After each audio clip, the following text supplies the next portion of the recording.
Do over! Mulligan! Mulligan! Alright. So Tyler, go. Okay. I want to play a game with you guys and with our listeners at home. Okay. I'm going to describe a book, and I want you to try to guess what book I'm talking about. Okay. So the book starts out, we meet our young, innocent protagonist named Anna. She manages to blindly stumble into an encounter with a very powerful man who is emotionally conflicted. He repeatedly warns Anna to stay away from him, while also refusing to stop his sexual advances towards her that would make it easier for her to leave. Later on, we meet Anna's best friend, who hates this dude. Dude hates her, and she warns him to stay away from Anna, or from the man. What book am I talking about? Okay, well now I know it's not The King and I. 50 Shades of Grey? No! I'm talking about this month's book. All right. And God damn it, I don't have my thing in front of me, and we lost our note for it. That's fine. It's in the chat. I put it in the chat. All right. You put it in the chat that we deleted. Or after, actually, it was after you joined. Never mind. So, hi everyone, listening audience. This is Your Book is Why Daddy Drinks, Season 4, Episode 8. Actually, we're on 8.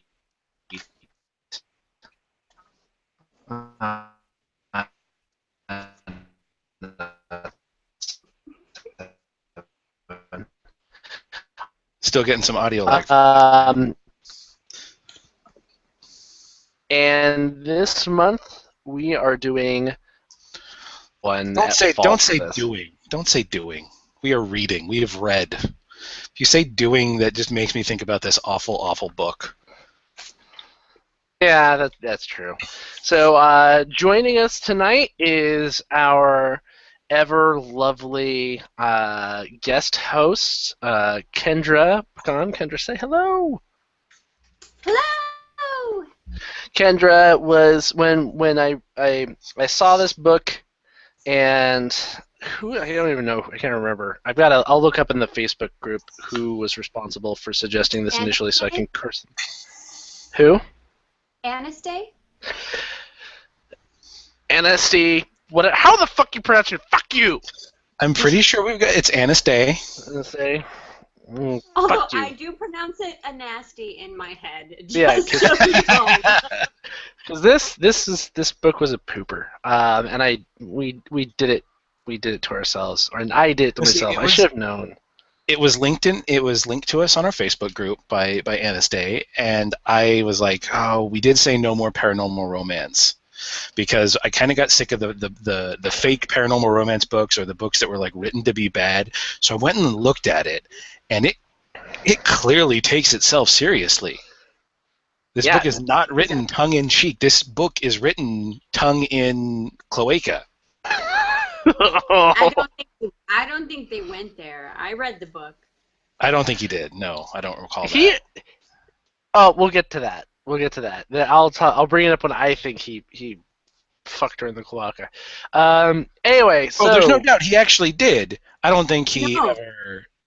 He tongued the cloaca. I don't think he did that, but he definitely fucked her in it. I don't think you guys. He fucked her in it, and then he set her on fire. Remember when she was a mermaid? He fucked her in the. Okay. Anyway, we're getting ahead of ourselves. What are you guys drinking? What are you guys drinking? Kendra, what are you drinking? I am drinking Angry Orchard's Iceman. I have a whole giant fucking bottle for myself. I love that stuff. That stuff is so good. And you're drinking it straight from the bottle, like the classy lady. My pinky's out. I'm drinking 21st Amendment Brewery's Hell or High Watermelon wheat beer. It is really good. Nice. I am drinking 50/50 Clips. I decided to go down into the cellar. They're from Truckee, California, and this is the 2013, and it's a barrel-aged Imperial Stout. It is delicious. Delicious. So, anyway, A Mermaid's Kiss. You guys are going to have to really help me with the synopsis tonight because this. I can handle the synopsis, actually. I can do this. No, synopsis is Yeah. easy. Synopsis is the same synopsis as every romance novel ever. Basically, Girl meets boy, girl gets boy back. so what happens is we meet Anna, this young mermaid, who early on it is But you missed a part. We have to That's set not the the first scene. sentence. That's not the first. The book opens with a battle raging right. in the heavens. Battle in Heaven. A There's a battle in battle heaven. in heaven with against angels and dark ones. Dark ones, quote unquote. They're not demons, though. The book does make a distinction that dark ones and demons are there. They are two separate things. Very So important to know. these demons are fighting these dark ones. Specifically, angels are fighting the dark ones. Specifically, an angel named Jonah. And Jonah is fighting them and gets his wing cut off. And of course, his wing then falls to earth. How they all stay aloft. Mermaid.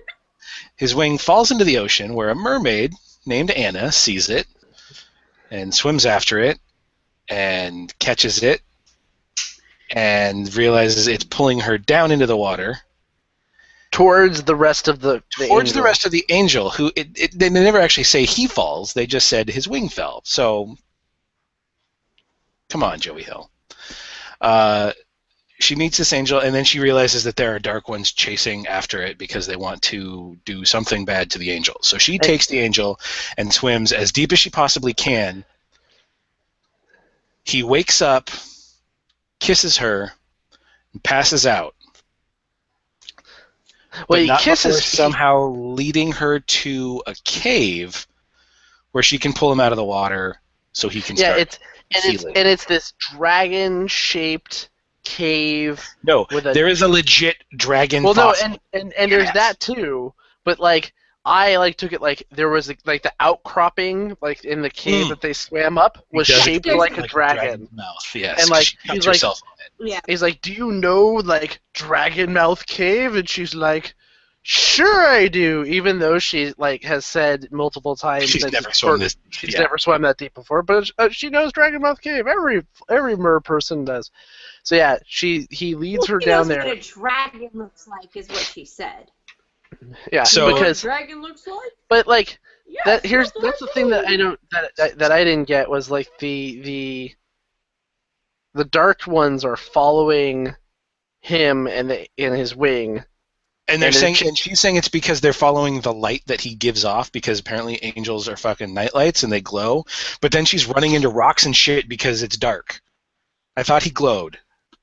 Anyway, so she gets him into this dragon-shaped and she cave. talks about his blue blood, which Right. also blue blood, right? He bleeds blue. blood. That part, like eye rolling blue blood. Yeah. Gets him out of the water, but and yeah, he finally wakes up and realizes, oh, I've got to use magic to heal myself, but I'm too close to Lucifer's domain because we're so deep. It would alert him, and so he doesn't want to do that. So he's got to use Joining magic. which means he needs his joining roommate magic. to fuck him.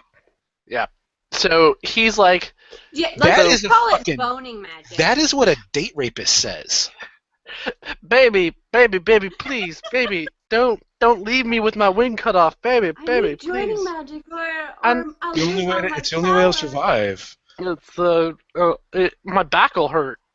My back will hurt a lot. So she's like, oh, yeah, I'll help you, because she's raised her whole life to know that angels are these great, powerful beings and that whatever they tell you to do, you should do. But she makes it very clear that she's not doing it because he's telling her to do it. She's doing it because she wants to do it. Fuck. So, Like, as far as selfless goes, like this is the most selfless mermaid on the Right. fucking planet. so they she's have like, sex. yeah, And the angel like goes, oh wow, there was a lot more magic than I expected there to be. So she's like, okay, cool. Oh, she can also turn human. yeah, she can grow legs. Early on, she says it's because she's a descendant of Ariel. Later on in the book, Ariel quickly becomes Ariane because I think somebody realized that they might get sued by Disney. But they left out Ariel at the beginning, and later on in the book, she does switch back. Does she? Okay. Yeah, she does. Yeah, she goes Ariel, Ariane, depending on when the editor caught the change. When somebody fucked up with a Control F. Yes. Yeah, she started too late in the book and didn't she's like, check the box and check at the beginning. I've got to get him more help. So she goes to find the sea witch Mina, who is like her best friend, her BFF, who she doesn't know. She's very conflicted over how Mina actually feels about it. She's like, does she hate me? Does she tolerate me? Are we best friends? Now, and we should also note that Mina is the descendant of basically Ursula. They never say that. Well, no, but even in the original Hans Christian Andersen Little Mermaid, the character is only called the Sea Witch and the Little Mermaid, right? So the fact that she's called the Sea Witch is it's basically Ursula. She's got fucking octopus tentacles. But it says she only has 2, which is weird to me. Like she says, it's like they say her tail is split like a mermaid, but it's yeah, it's like they say it's like octopus tentacles, but also like an eel. It's weird. I think they couldn't decide what they wanted to do, and we're still trying to skirt that whole Disney's gonna sue us thing. See, what happened is sea witches got really freaky with Flotsam and Jetsam, and then the resulting baby's awesome. Whoa! So she goes and gets her sea witch friend, who shows up and is like, the angel wakes up and sees her and immediately starts calling her a dark one, because apparently she is descended from a mermaid and a dark one. She is what's called a dark spawn.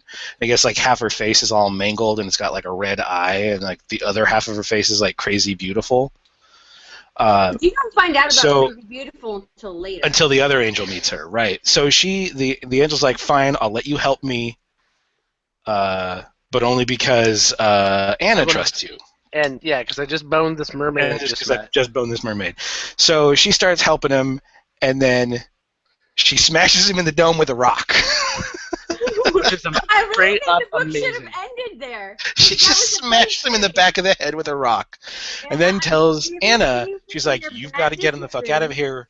By the way, I gave him this potion that's going to turn him human half the day. So he's going to be human 12 hours and then an angel 24 hours. So dusk till dawn, he's an angel. Dawn till dusk, he's a human. Because that'll help hide him from the dark ones. By the way, you have to take him to Nevada to meet a shaman who will help him. Because she had visions. Nevada. Visions. All right. So Anna manages to get him out of the water to a cottage that Neptune has set up for the descendants of Ariane. Because that's as abruptly as they make that change. She says descendants of Ariel, and then the next sentence, she calls her Ariane.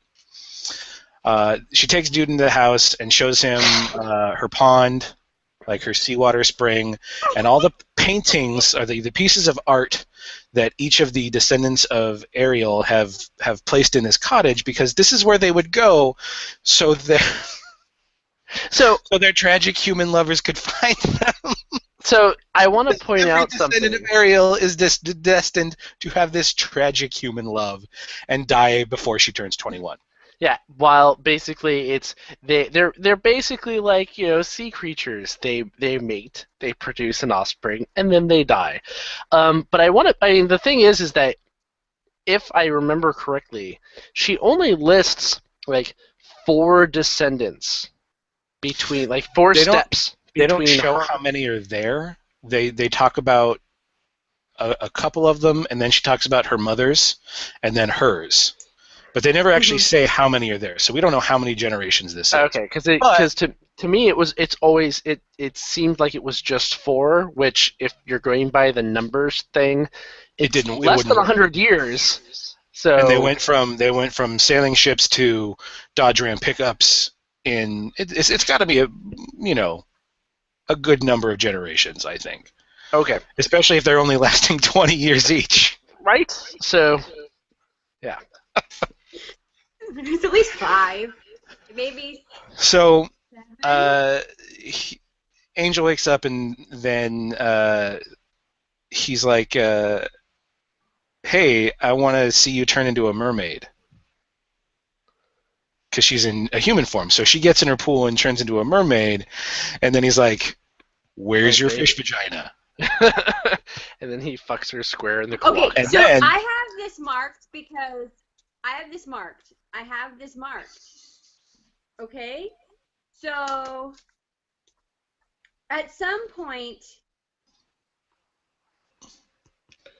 he talks about touching her mer vagina and her mer cloaca at the same time. Right. But He then gives her the shocker. Her mer vagina is smaller than her human vagina.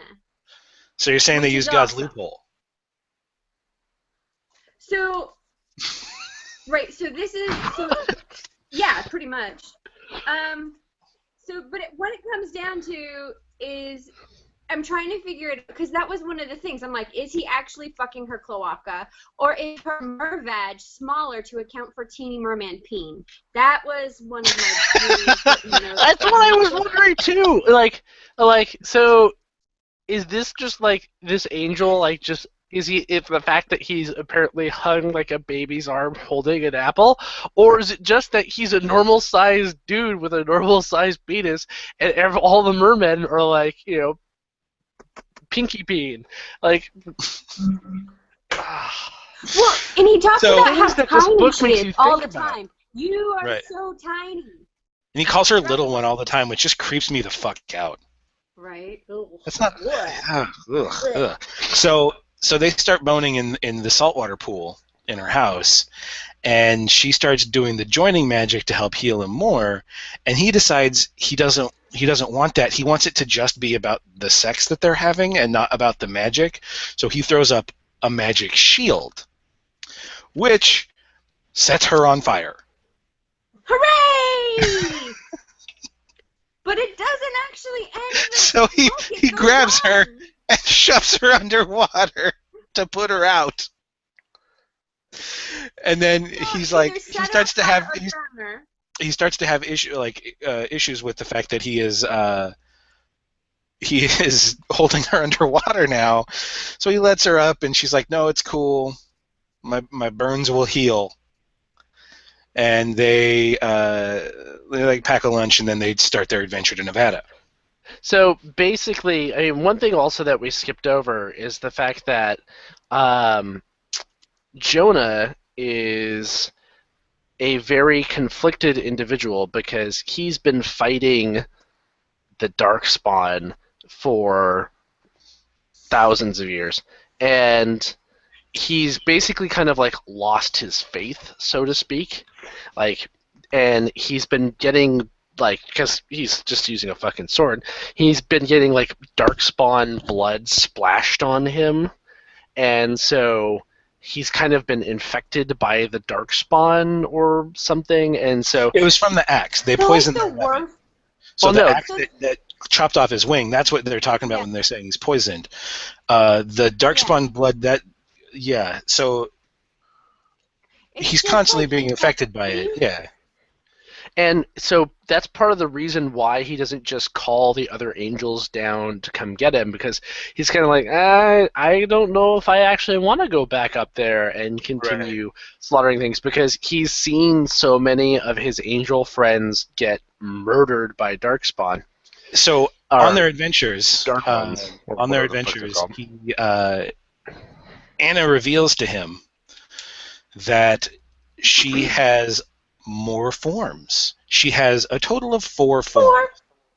And she'll show him one of them, but her 4th form she's not going to show him because that's a secret she'll save for later. And she straight up tells him that. She's like, I'm saving that for later. So she shows him her 3rd form, which, God damn it. God for some reason, fucking damn it. That's my note. the mermaid, who can turn into a human, can also turn into a Also pixie turned fairy. into A pixie fairy. And as soon That's as my note. What's your she note turned say, Kendra? Hold on. It says a fairy. Are you fucking kidding? That's my note. As soon as she turned into a pixie fairy, the first thing I thought was, he's gonna fuck it. He's gonna fuck her. He's He's gonna gonna fuck her figure as a out a pixie way fairy. to fuck the pixie fairy. And like the thing is that you could get right, like in the sense that this book fucking makes, like, all right, the Ariel, the progenitor, or whatever, Progenitress? progenitress. Thank you, Mama. progenitress Baby mama. of her line, was turned into a human, and then there was other funky magic, and so that's why she can turn into a human. All right, that I can like kind of buy based off of the what you have going on here, but there is no explanation given for her being able to turn into a pixie fairy at Right. all. It's not like my grandmother was out, So- around and fucked a fucking selkie, and then poof, I got wings. She explains the legs thing because she says the original Ariel, like when she got turned to stone, because they take Disney and Hans Christian Andersen stories. So she was turned to stone, and Neptune went to the Sea Witch and was like, "Whoa, bitch, what'd you do to my kid? We can't have that. Change her back right now." So the Sea Witch is like, "All right, I'll change her back." But I don't know what that'll do. But I don't know what that'll do. So the magic gets fucked up, and suddenly she can continue changing between human and mer person, and all of her descendants get a magical talent. The magical talent is usually sucky. Right? But, It's like her one of the descendants' emotions caused typhoons and tsunamis and shit. And tsunami. And the other one, like every time she like talked to somebody, Right. they fell She asleep. could only the only way she could use her voice was by singing, and it would put people to sleep. And Anna's power You is guys, she that's can like- sing people dreams. So she can sing to somebody and I dictate think what they're that- going to dream about. So, The- but like, the singing but that's is really Joey Hill's power. but there's no. That's the thing that bothers There's me. no about explanation it. for There's the no pixie. explanation about it. No. There's just zero.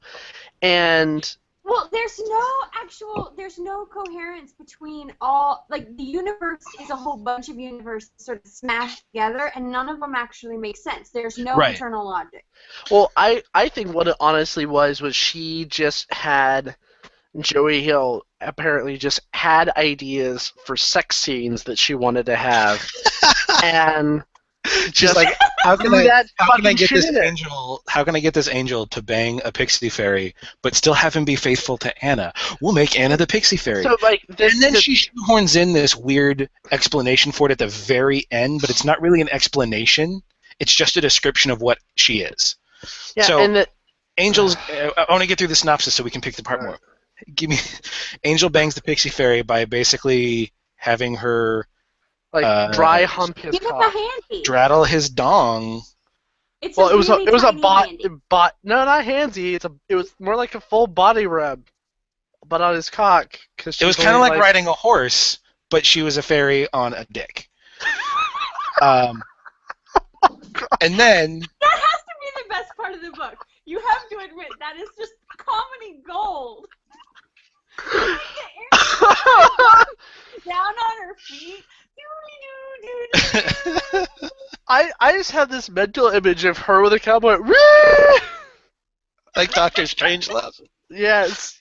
So while they're doing their just weird ass sex thing, Dark Ones show up, As usual. and Jonah goes to fight the Dark Ones. He's like, "Oh, I don't have a weapon," so he smashes a tree branch to make a weapon, and he starts beating the shit out of Dark Ones. But there's too many of them, and then suddenly another angel, Lucifer and David show up.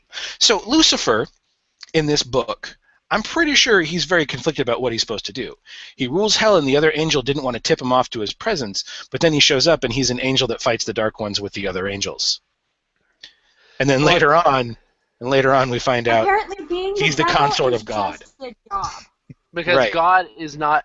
God is female. In this God's book. female in this, but Lucifer's still. So he shows up, and they go to fight, and then they throw down, and then David and Lucifer are like, Yo, David Jonah, what being the the other fuck? angel. David's the other angel. They're like, what the fuck? Why haven't you called us for help? And he's like, whatever, I do what I want. And Pretty then much. basically Like has it to. was really teenage. It was super emo, and he convinces Early. them that they need to just leave him alone and let him complete his quest, and fuck off and let me bang my little pixie fairy girlfriend. So they do. They fuck off and they let him continue his quest, and then they get to civilization and they go to a gas station and they go to a diner. First, they get to the diner, and the angel realizes, oh, my human body gets The diner's hungry. even before that. Oh yeah, the diner is before then. So they go back it up a little bit. Diners before Pixie Fairy banging. He loves apple pie, which they stole from Michael, the movie Michael with John He did. Travolta. Angel loves pie. Mhm.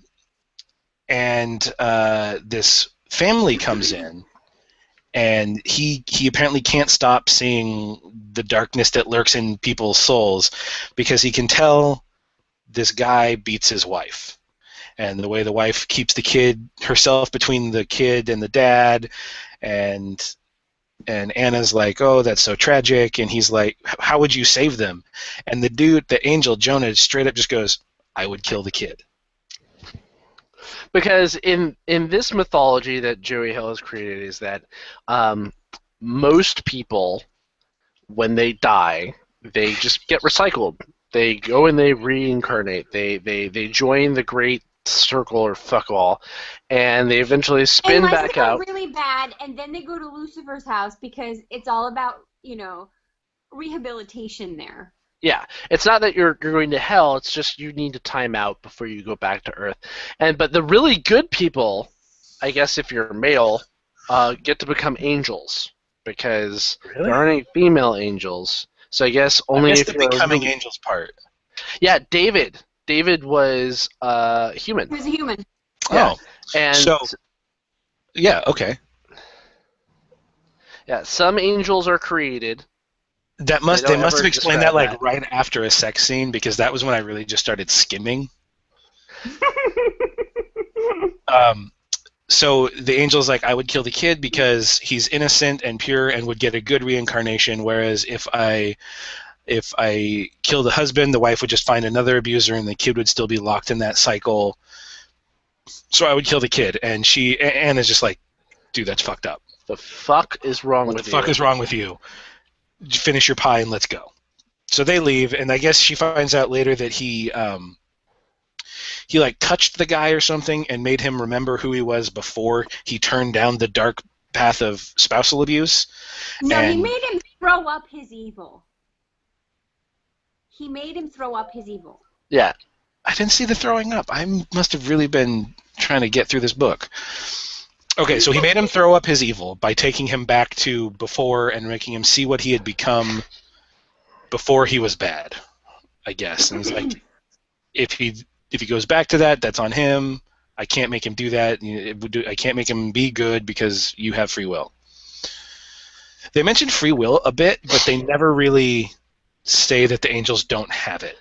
But this is where it gets weird because they talk a lot about fate for all of the supernatural creatures and free will for the humans alone. Right. But then later on, he talks about free will when he's talking to God and how he wants to keep it or whatever. Okay. Yeah, so because apparently humans have free will, but he's... Yeah, it's... All right, that makes a little sense because of what happens later on. Diner, pixie banging, they go to a gas station and they meet the family that runs the gas station. Teenage son is just like a raging dickbag to Anna, and the mom is like, I'm sorry, his dad died 6 months ago, and his grandpa is like a Vietnam War vet who just kind of sits and stares off into space. There's like some brief touching moments between the angel and the war vet because they're the same person, with the deep scars, war the experiences, PTSD and blah blah blah. So then they trek off into the desert and find an abandoned cabin. And this is the part that really just bugged the shit out of me. So they find this abandoned cabin, and then Jonah's like, something living there's down something in the basement. And they go down there, and it's this earth spirit he calls him a cellar dweller. And then says, you don't normally see them this close to human habitation. Why the fuck would they live in cellars if they don't live near humans? Why would they be called cellar dwellers? Humans don't have cellars. Do you know what has a lot of cellars? The desert. There's books everywhere in the desert. They grow them there. You can have agave tequila, and then you can get cellar tequila. Why do you have Big Bird? You just noticed that? If you're listening to this and not watching the video on YouTube, go watch the video on YouTube, because Kendra has been playing with a Big Bird doll for the entire show, and Matt just noticed it. Why do you have Big Bird? And stuffed AT-AT. But So, he plays cassette tapes. He sings. do you ever put like Slayer tapes in them? Of course, that's why you have one of these. All right. So he says, Slayer Teddy Ruxpin is amazing. So Jonah says, oh, by the way, they don't like to be called cellar dwellers. They prefer to be called cellar inhabitants. They don't like the rhyming scheme. It seems derogatory to them. And then continues to call it a cellar dweller for the rest of the fucking book. Because he's a dick. So he takes Anna upstairs to bang her in this abandoned cabin, and the cellar dweller creeps in on him. And then, like... No. They stay in the cellar because it's cooler. They stay in the cellar because it's cooler, because it's right desert. And then he turns into a pillow for her, and then turns into a big waterbed for them. So they're just having sex on top of this other thing. It's so skeevy. And no one has any problems with it. And in the morning, they leave, and what the fuck? Yeah, it's just like... There's this other creature there, and it's going to be like, I'm going to join in and provide the bedding. And they're like, okay, we're down. Like, not even like, all right, they don't even hesitate. They just keep going. Next morning, they get up and they leave. And Jonah notices that Anna is looking unwell. And she's like, oh, it's because we're so far away from the ocean. It's cool, let's keep going. No. She says, no, I'm fine. I'm just tired. She doesn't tell him that. Oh, it's not until after they leave. No, it's not until after they leave the radio station. So they're trekking through the Nevada desert, and they meet this dude who at a radio station. Has this little fucking radio station. It's like a really bad version of Welcome to Night Vale. This guy, you would expect to have been. You would expect this guy to have been on one of the cast members on fucking Tremors or some bullshit like that. Like, he's like the dude out in the desert who talks about the fucking, like, chemtrails and, aliens. I didn't think so poorly of him. I thought of him more like Art Bell, where it's like he tries to provide insight while at the same time not claiming or denying anything actually exists. But he's doing a show on angels. Coincidentally. This is the whole part of that whole travel by fate thing that they... Oh, by the way, yeah, I forgot to mention that. Mina said you can't, like, rent a car or take the bus. You have to travel by fate, which means only what people are willing to provide for you. I.e., I am going to be super lazy and come up with a total bullshit reason on why they wouldn't use modern, easy conveyance to totally take all of the drama out of this actual story. Right. So they're talking to this guy, and he gives Anna some leftover pasta. He smokes a lot. People call into the radio show with stories about angels, and this dude is looking at Jonah, and early on he's like, oh, those are some really cool fake wings you've got. And Jonah's like, yeah, fake wings. And this guy keeps looking at Jonah during this radio show where people are calling in, giving him their experiences with angels. And Jonah's like, yep, that was, in his inner monologue, he's like, yep, that was one of us. That was one of us. That dude's crazy. He's just trying to rationalize what happened. And it's all kinds of just oh, we forgot something. We What? forgot something. So one of the stories of a person calling in is about a woman having sexual relations with an angel. And we found out earlier in the book that apparently angels kind of get worn out over Right. as time goes on by their duties. They need to recharge. And most angels recharge by going to Earth and fucking ladies. And like Jonah at one point tells Anna about Not how. just ladies. Don't they? She was very clear in the book that some of them like boys. Oh, okay. Some of So, them like boys. Excuse me. That they go to Earth and they fuck things. And like he's like, oh yeah, and there was this one time where we went and fucked a mummy. only like, with consent.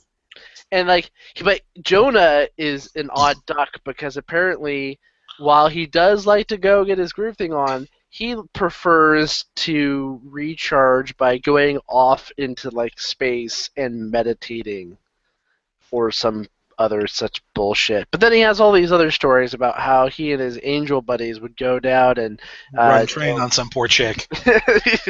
lay a mile of pipe. So Yeah. So the guy is like, hey, can you help my wife?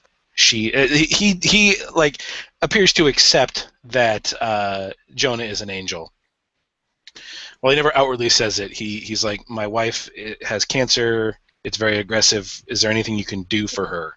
I don't And think he Anna's meant, like, is there anything you can do? I think he was mostly saying, oh, is there any comfort you can give? Like, is right. there something after this? Is she, And Jonah's like, is it Jonah or Anna that says if she's good, she'll be fine?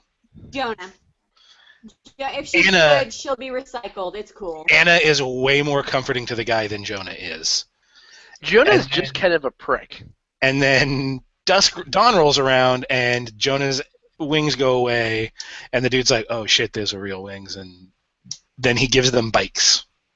Yeah. So basically, when dawn comes, he like shrinks a little bit, and his wings kind of dissolve. And so like it's basically like he got hit with a down pillow, and there's just of feathers, and some of them will disintegrate over time apparently, but others they'll just be angel There's feathers. always like these little downy angel feathers that stick around. So let me just state for the record that whole downy, like, how many angels are there? How many times have they lost their feathers? Why isn't the world completely covered in that shit? Reasons. Magic. Right. Magic. So he gives them bikes, and they're riding the bikes. She has to teach the angel how to ride a bike briefly, and then that's when she's like, "Oh yeah, I'm looking shitty because we're far away from the ocean, but it's cool. I'm fine. I'll be fine. I'll be fine."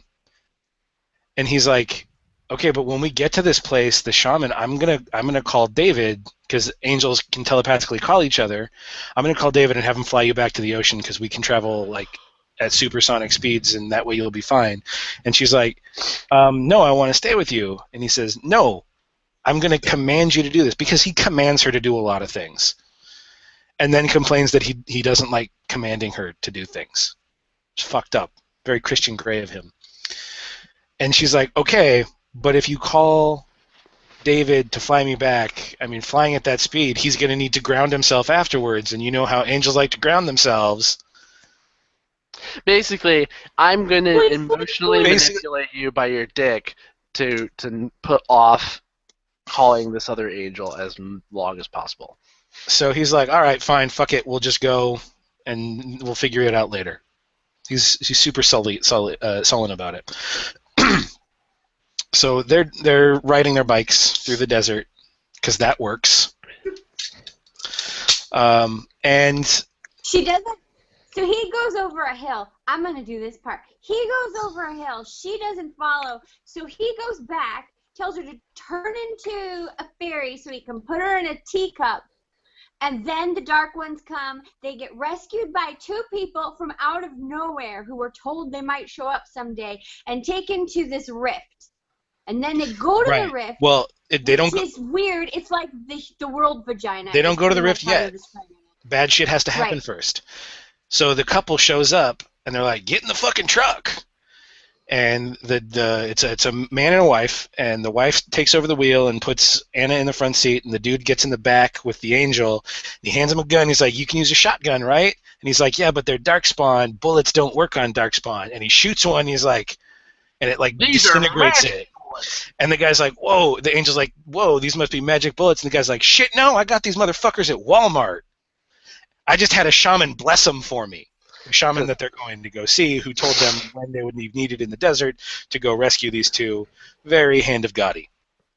So they get there, and they get to they have to open the gate to get into their compound area where they'll be safe, because I guess the shaman has blessed that shit too.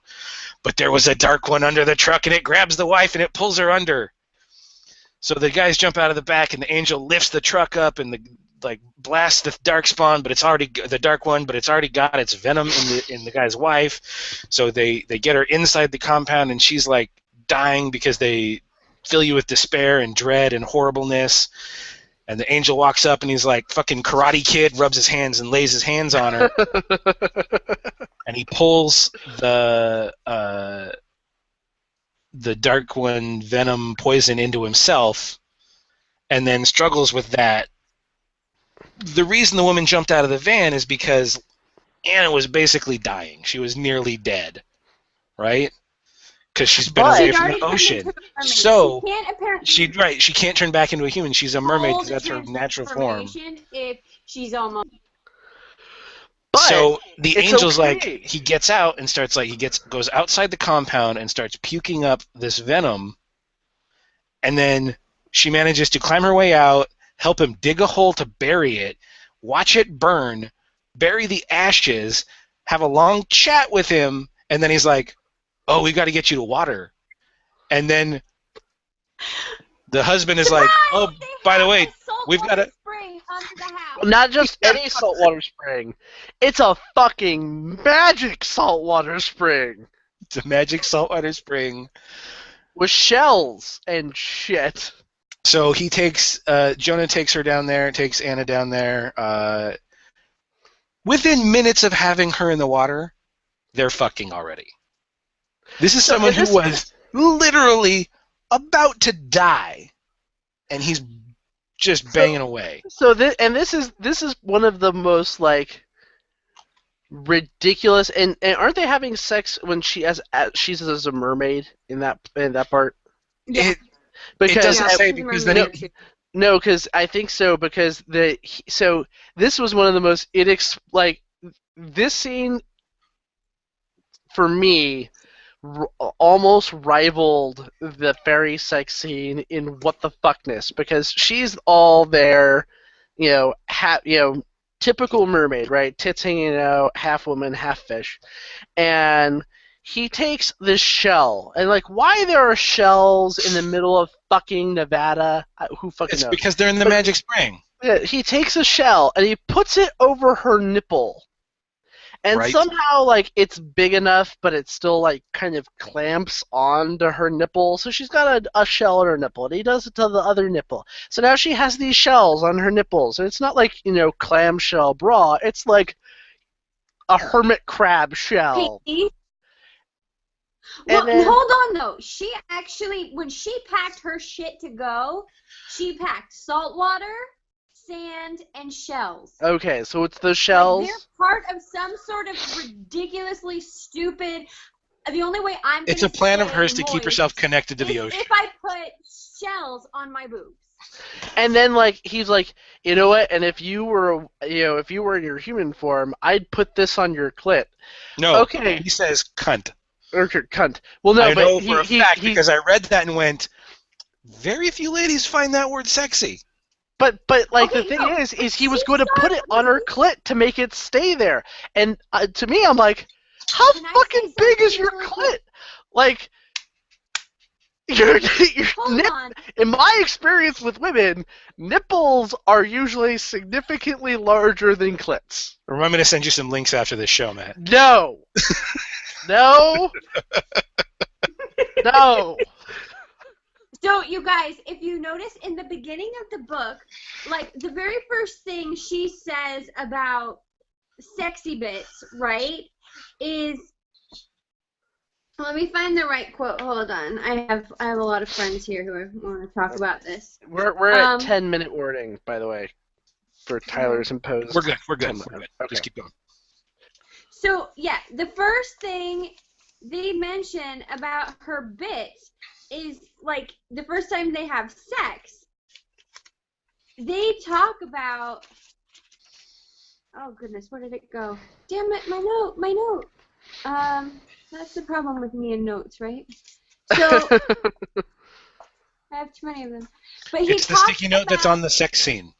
It is. All right. Thanks. So, but she starts the whole book out talking about, you know, the fleshy petals of her sex. And then by the end, she's just like, oh, her cunt, his cock. Yeah.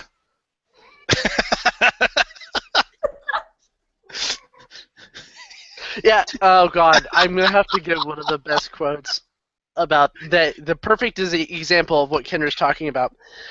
This is from the first time they have sex. The broad head of the shaft entered her sex, past the slick folds of flesh, moving slowly in, the inexorable grace of a dragon's head penetrating a hot, moist cave where the maiden waited. It's like they didn't even try with that. They're just like, it's like a vagina. So gross. So they bang again, and then they go upstairs and they chat with the couple that lives there for a while. That lives there. There's some chatter between the women about how men are stupid, and then they completely throw it away by basically saying, "It's like this book tries so hard to be feminist at times, and then it's like, but we need men." Yeah, the entire time, basically, that let the woman be strong for a little bit. That Jonah and Anna are together. Jonah is constantly thinking about sex with Anna in this context of she is submitting to him. Mm-hmm. Like every time they're having sex, she's giving up or giving in to something, and he finds that hot. It's not that she's necessarily like she's a willing participant. We're just gonna lay that out, but it's that she's basically letting him do whatever to her. And she actually even mentions it in terms of magic, in that when they're doing their joining magic, it's all flowing from her to him. He's not reciprocating it at all. Like, he's stopping it from happening. And she's like, that sucks, but whatever. I'm still banging an angel. So he tells, I think the guy's name was, I want to say it was Mike. Matthew. Matthew. He's a carpenter. Yeah. Mm-hmm. That was yeah. He's Matthew. He's a carpenter. So but he seemed like off. a genuinely nice guy. He seemed like the character seemed like a complete ripoff of Michael from the Dresden Files books. Yeah. Here's this guy who is basically on a mission from God. Anyway, he tells Jonah how to get to where he's going, and Jonah's like, "All right, you're gonna watch Anna for me because she's not gonna go with me to this." And tells Anna, if anything bad happens while I'm gone, call David and he'll protect you. Who's the other angel? And she can call David because she can call Mina, who can call David. Basically, it's like a phone tree. So he goes to meet the shaman out in the desert, and he meets him, and the shaman's like, okay, so we've got to go into this sweat lodge for you to have your vision quest, and the angel's like, oh, but I'm an angel now, so the heat's not going to bother me. And he's like, okay, how do we put you in enough discomfort that you can reach this higher state of consciousness for this? And he's like, oh, shit. Because his sword is there. Somehow it fell to Earth with him, but it landed in Nevada or something like that. So the shaman's like, oh, I'm going to tie you up. I'm gonna tie you up and stab you, and you're gonna have your vision. So he does that, and he has this vision where he talks to Can Lucifer, and he we talks just to. pause and talk about the fact that he goes on a vision quest? He is an angel Uh-huh. going on a fucking vision quest. How culturally inappropriate is that? Well, it's I mean the whole thing. You said This it is what earlier. you're hung up on. This is a a whole book mashup. where a mermaid fucks an angel, turns into a pixie fairy, fucks him again, fucks him on some weird earth spirit, and now you're like, oh, angel on a vision quest, whatever. This isn't my only issue. I have a ton of them, but that Okay. one was a big one. That was a big one. So, okay, so Angel goes on the vision quest, talks to a bunch of people, gets really pissed off, leaves the vision quest, and he's like, all right, I know what I got to do. And then he contacts David, and David's like, oh, no, sorry. Something that people have said like 3 or 4 times in the book. They say the only way to stop a warrior, to wound a warrior, is to take his heart. And he gets out, and he realizes, oh shit, they're not coming for me, they're going to go after Anna. And he gets out of the vision quest and contacts David, and David's like, sorry dude, they got her. But it also though you left off of the vision quest that he basically has this whole like talk with God where he basically gets angry at God for his lot in existence, and So another it doesn't one of my actually big issues heal here, him.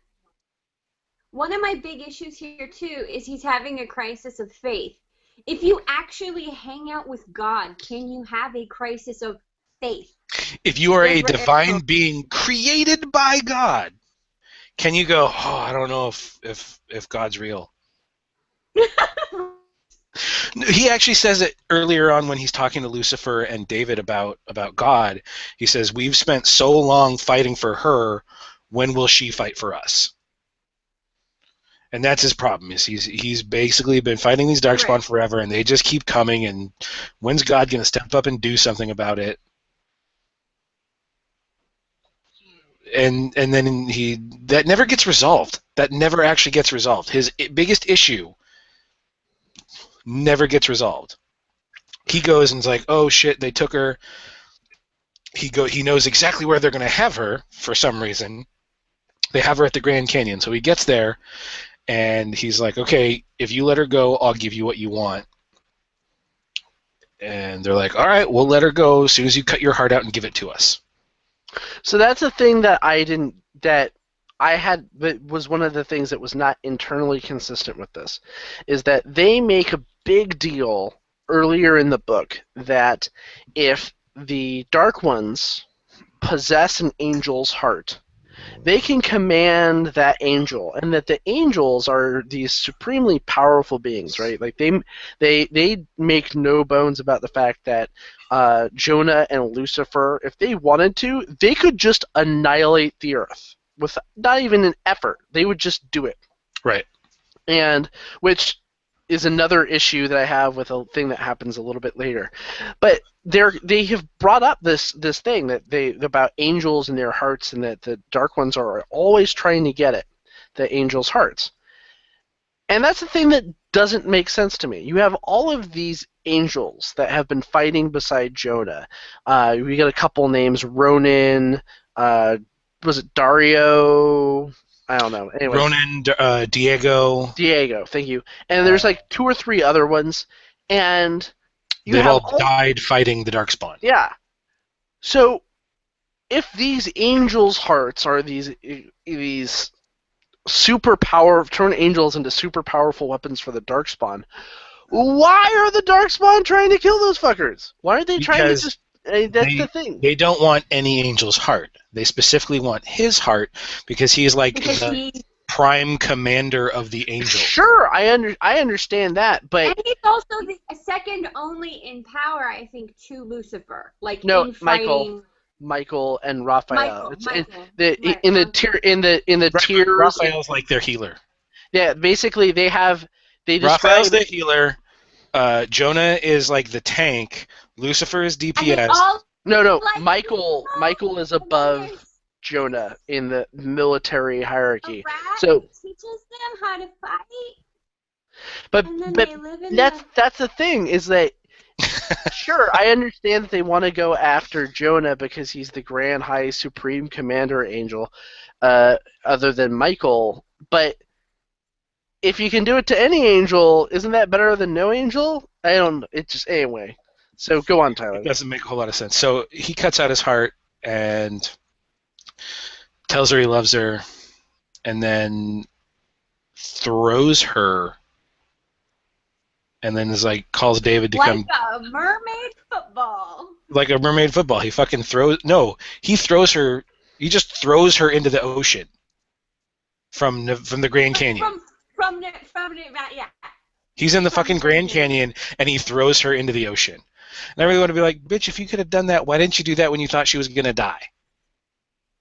Because he can't do Anyway. it from Nevada. Right, but he can do it from Arizona. So Well, it is a whole 100 miles. he throws her into the ocean, where as soon as she hits the water, she calls Mina, and she calls Lucifer, she calls David, and she's like, this is what's going on. They have him. He's going to be their leader. And so David's like, oh shit, let me call Lucifer. And then suddenly Lucifer and like hundreds of angels burst out of the water because they were all underwater for some reason. And they fly to the Grand Canyon. They all fly to the Grand Canyon, and there's Jonah, all like fucking dark and evilly, leading the Dark One army. And Anna is like, let me get close to him. I think I can.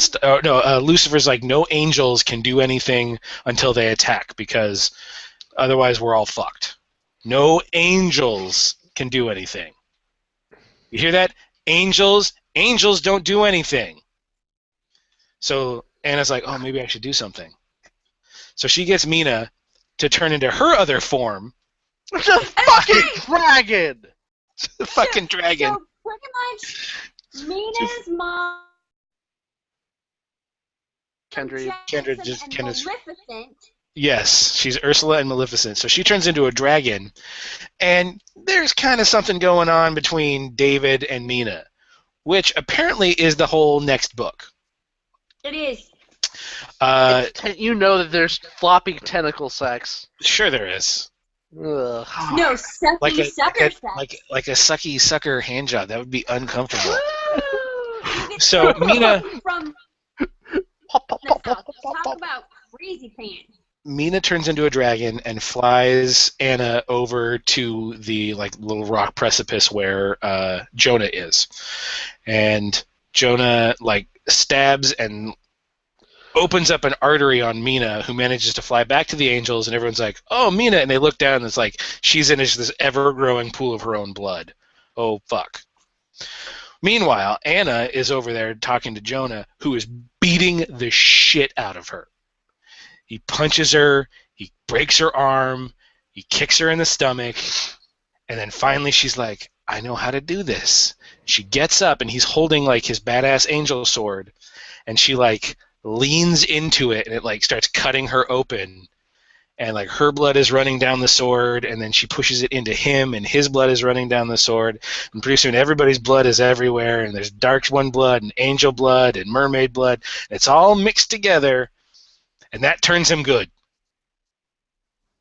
And then she dies. Dying, I think, is what. Yeah. She sacrificed herself. Right. She sacrificed herself to cast the spell to bring him back. And at which point he goes, oh. And like as that's happening, like the chamber that his heart is in, because like they put it in a jar, like blows up. And he grabs her and like flies her back, and she's dying in his arms. And as she's dying, she turns into gold dust. No, as she's dying, she gets really hot. She catches fire and then turns into gold ash. Right, gold ash, which then flies down and covers Mina. And then Mina starts getting all pissed off, and she's like, oh, that bitch, that liar. She said you can't take away people's choices. And Mina is healed. Anna is gone. Angels are sad. Mina is angry. And then she's like, oh, by the way, Jonah, her fourth form she never told you about, she's a phoenix. But she used her mermaid's dying wish to save me, so she's not coming back. Which is, oh my... Yeah. So Jonah and Lucifer... Why would a wet fish have a form that's a firebird? They hand wave it. Fucking So God. angels then fuck up all the darkspawn, or the dark ones rather, and Jonah goes to talk to God. And he's like, yo, that's some fucked up shit. And she's like, well, she was the perfect being. She was water as a mermaid. She was earth as a human. She was air as a pixie fairy. And she was fire as a phoenix. No reason for that. Just that's what she was. And then God explains that she created humans, but she didn't really create them. She stole them. Let's The talk darkspawn. She was when she came to this reality. She was traveling through dimensions, and she found the dimension where the dark ones were, and they had made all these humans, but it had taken them 1,000 years to make 1,000 humans, and they were about ready to be born, and God looked at them and went, oh fuck, they're made entirely for evil. I can't let that happen. I'm going to go interfere and put a little piece of me in each of them so they have the opportunity to be good, and then I'm going to take them and put them on Earth, and then they'll do their thing. And that's why the darkspawn are always trying to corrupt people and stuff. And that explains why they have free will instead of fate, because they weren't created by God. But Jonah's like, oh, that's some pretty heavy shit. Thanks, God, but I'm still really sad. And then God's like, oh, well, you know how I occasionally break some rules. I'm going to let your girlfriend come back to life. Because she already broke the rule because it was Mina who was supposed to die. So what's one more rule breaking? Which doesn't make any fucking sense, because if you're a supernatural creature apparently dictated by fate, then it was fate that was gonna happen. That she was gonna die as a fucking phoenix, use a fucking last wish bullshit to save her friend. So there was not any imbalance. That was just their fate. Like that. This book is not fucking consistent at all. Like I said, no internal Fuck you, logic. Asti. So Jonah's like, hey, thanks, God. And then he flies down. And fucks her.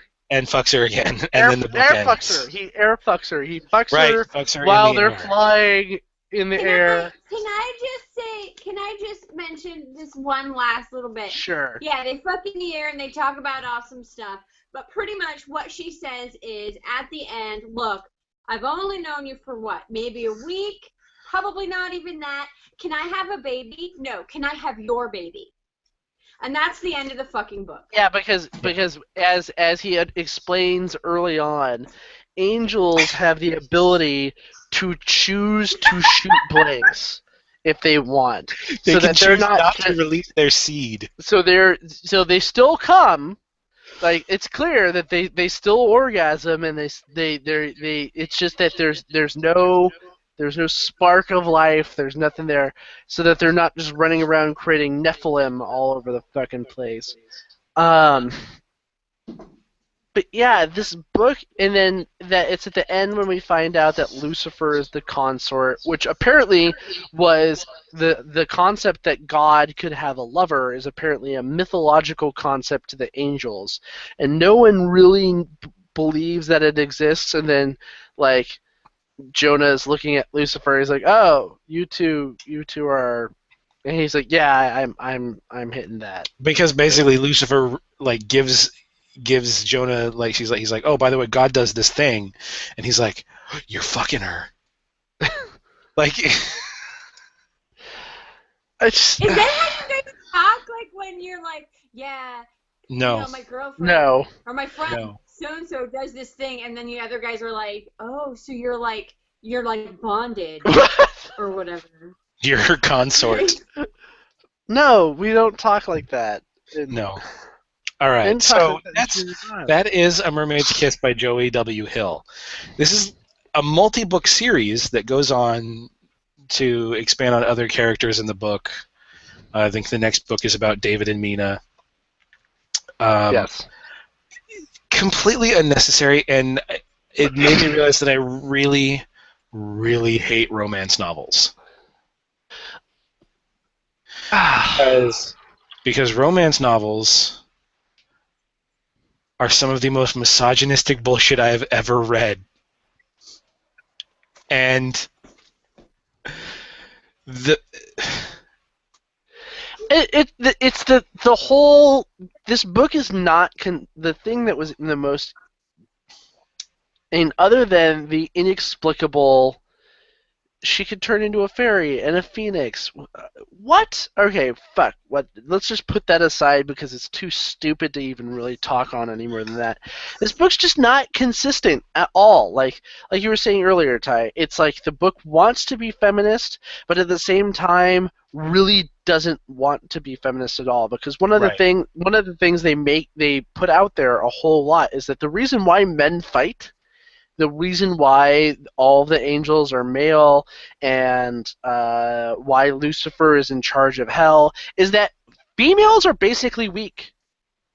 That the female power to be female is apparently to be weak, to be easily corrupted. Like that's one of the reasons why God doesn't just walk out and whip at Dark One ass, is because the Dark Ones would be able to corrupt her and abuse her female essence. That's why it's so easy. It was so easy for them to do so much damage to Matthew's wife in such a short amount of time. That's why all the angels are male, because they're all the ones fighting the Dark Ones. Well, and it's also like, it's sort of an analog. Women are easily corruptible by the Dark Ones. They are also easily raped by bad people. Therefore, this is just an analog. They're really susceptible and happening. It's not, it's just what they're wearing. If they weren't wearing their girl costumes, they'd be fine. Well, yeah, she was asking for it by nature of being a woman. That's awful. That's awful.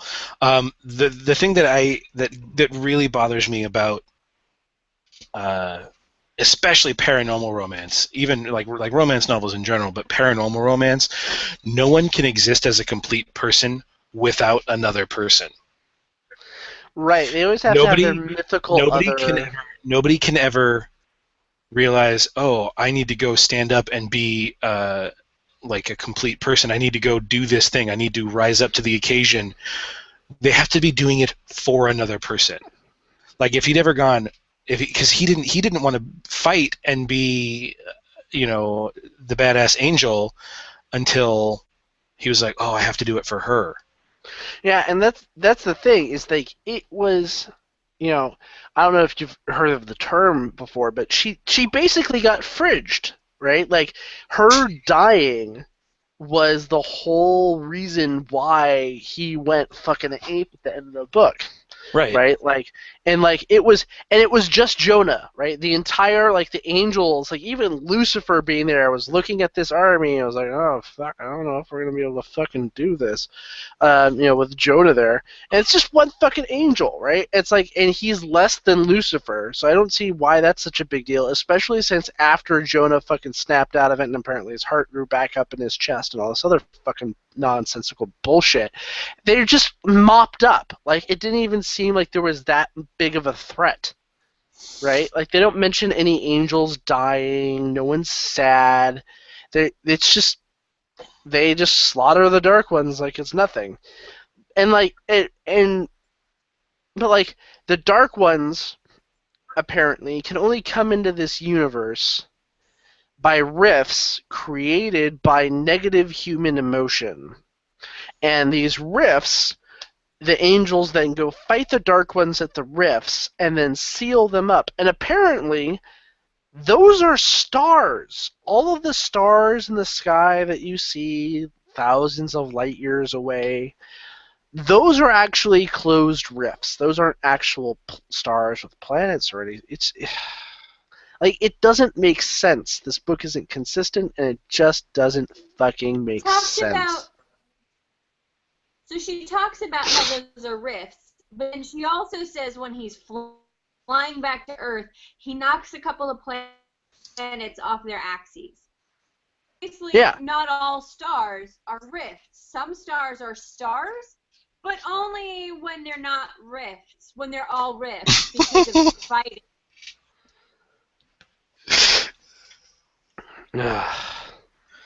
So I'm going to read you guys my favorite sentence in the whole book.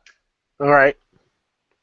I actually marked this down, and I wrote, no one needs to write another book because this is the best sentence ever written. There's only one of you, she sobbed out to me. She put her arms around him, despite the awkwardness of doing so while he was holding his own heart. His chest cut open.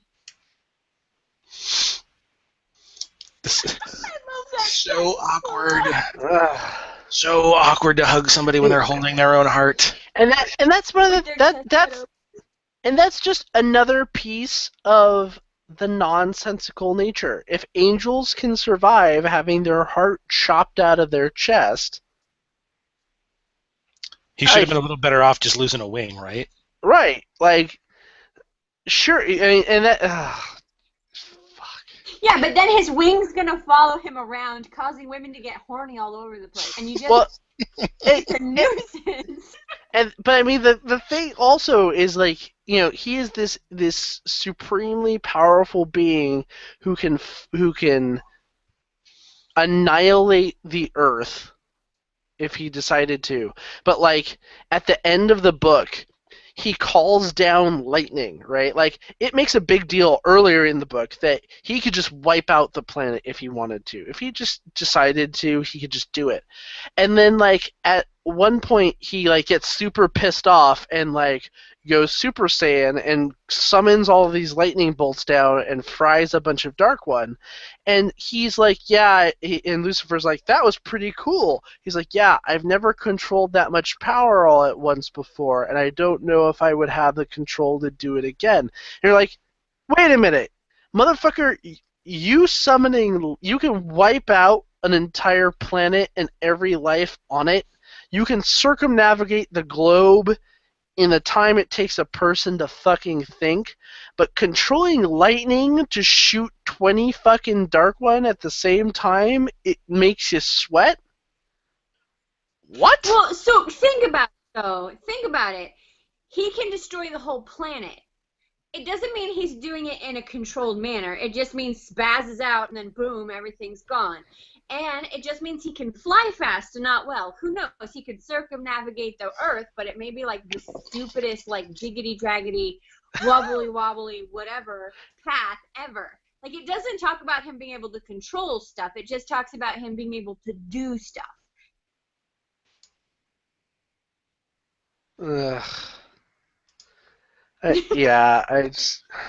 I did this to myself. I was the one who did this. I was the one who broke our rule about supernatural romance. And never again. Never again. We're not reading any more supernatural romance unless it is so absolutely god-awfully stupid of a concept like I don't want to say durable. I don't want to say never. Don't say it. Someone's going to find it. Yeah. I don't want to say never again. I'm going to say not for a while. Because there's a lot of other shit we need to get through. We need to read Tarzan of Gore for the con, and we need to read that horrible Nazi romance novel. That one is gonna be really rough. Yes, it is. Like, I think that will probably be one of the most difficult books I've ever had to read. Probably. I mean, it's a good thing it's coming in September. We're almost done with the year. Paranormal romance, the reason I don't want to do more of it, it feels like low-hanging fruit. It really does. Like, I have to say, the lowest hanging fruit often provides the sweetest juice.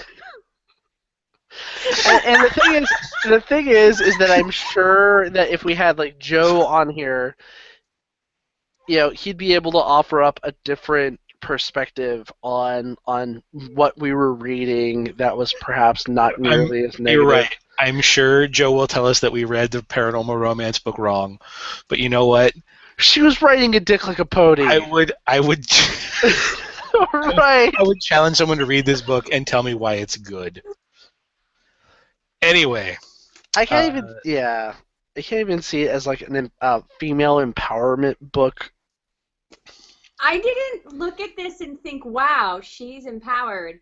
I felt kind of like, wow, she is so lonely she's willing to put up with this asshole.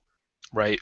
She's willing to fuck the first stranger that actually pays attention to her. It happens to be an angel, but she's willing to do that. Like, Right. There wasn't even any hesitation. He was just like, by the way, we need to bone for magic reasons, and she goes, okay.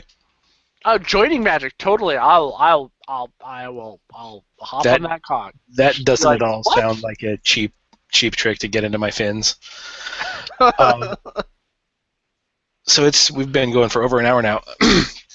Let's wrap it up. This has been season 4, episode 7 of No, 8. Season 8. So, fuck. I see 2 notes and then drinking. That Season bottom 4. This watermelon beer is amazingly good. Season 4, episode 8 of Your Book is Why Daddy Drinks, featuring A Mermaid's Kiss by Joey W. Hill. Fuck you, Asti. God damn it. This is what happens when we let listeners pick books for us. Haven't we learned our lesson yet? No. No, we're not. Joining us this month has been the always lovely Kendra. Kendra, I before we go, I need you to say it so I can rip it and turn it into a ringtone. Which one? Fuck you right in the cloaca. Oh. Fuck you right in the cloaca. There we go. I'm ripping that. Amazing. All right, thank you. Pay attention to our Facebook group. We'll have some more information about Convolution and the panels we're going to be on. We'll also have some information about next month's book. And other than that, thank you for listening. We're going to be on, again. You guys, we're going to be in the same panels. We're going to be on the creepypasta panel. No, Yep. That's the other Tyler. Yeah, that's Tyler No, I Hayes. thought it was I'm on. Tyler. No, Tyler. it's the other Tyler. I'm on the Liars panel and the Dirty Game Show panel. Oh dear. Those Yeah. are going to be amazing. They're All right. keeping me confined to like the same 2 rooms for the entire con. I think they're worried about me. All right. Thank you again for listening. I am Tyler. I am Matt, and joining us this month was... Kendra Pecan! Yay! Will not actually fuck you in the cloaca. All right. Good Well, night. there go my Christmas plans. You have a cloaca? All right. Good night.